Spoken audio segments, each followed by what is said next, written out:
le candidat de l'amour est dans le pré 2020, M6, vit avec une épée de Damoclès au-dessus de la tête.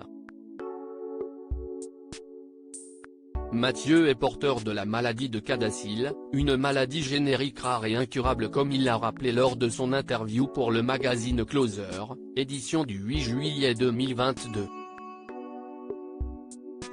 Malgré cela, il a fait le choix de croquer la vie à pleines dents avec son époux Alexandre, avec lequel il a plein de beaux projets. Ce n'est finalement plus en Ukraine, à cause de la guerre qui y fait rage, mais en Colombie que Mathieu posera ses valises cet été, dans le cadre d'une GPA. Je pars en Colombie le 31 août pour entamer une procédure de GPA. Je suis porteur de la maladie de Cadacil, qui est une maladie génétique rare et incurable.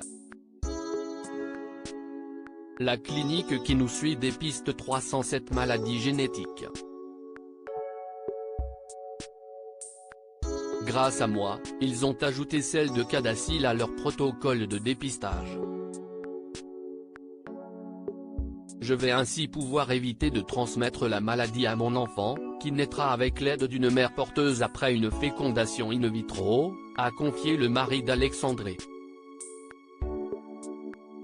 Un long parcours qui peut être marqué par un échec. Mais l'éleveur de taureaux est confiant. Sans Cadacil, je n'aurais jamais osé vivre aussi pleinement l'amour et le moteur de sa vie, il compte donc en donner encore plus avec l'arrivée d'un bébé. Mais Mathieu le sait, le temps est compté. J'ai bientôt 47 ans et, en théorie, l'espérance de vie des malades de Cadacil est de 62 ans, a-t-il précisé. Ce mal avec lequel il doit vivre touche les petits vaisseaux sanguins au niveau du cerveau, ce qui entraîne ainsi une mauvaise irrigation de certaines zones. Cela peut provoquer des migraines, des troubles psychiques et des AVC. Je souffre de bipolarité. J'ai un risque sur 3 de faire un AVC à partir de 45 ans et une chance sur 6 que cela survienne la nuit, a-t-il précisé.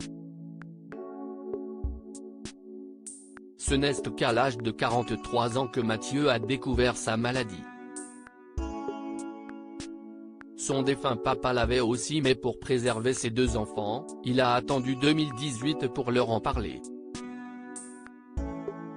L'agriculteur et sa sœur, qui n'est pas porteuse, ont donc fait des tests génétiques. Les résultats sont tombés 3 mois plus tard. Si est comme attendre dans le couloir de la mort, a déclaré le charmant brun.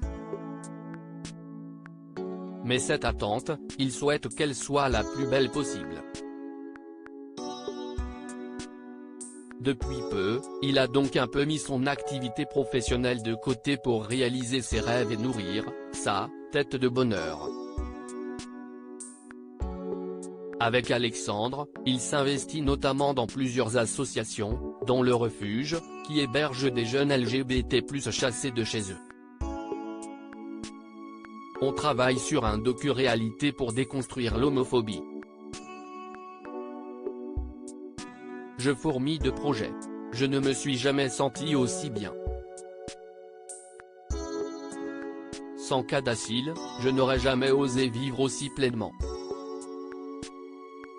Paradoxalement, ma maladie est à la source des plus grands bonheurs de ma vie, a-t-il conclu.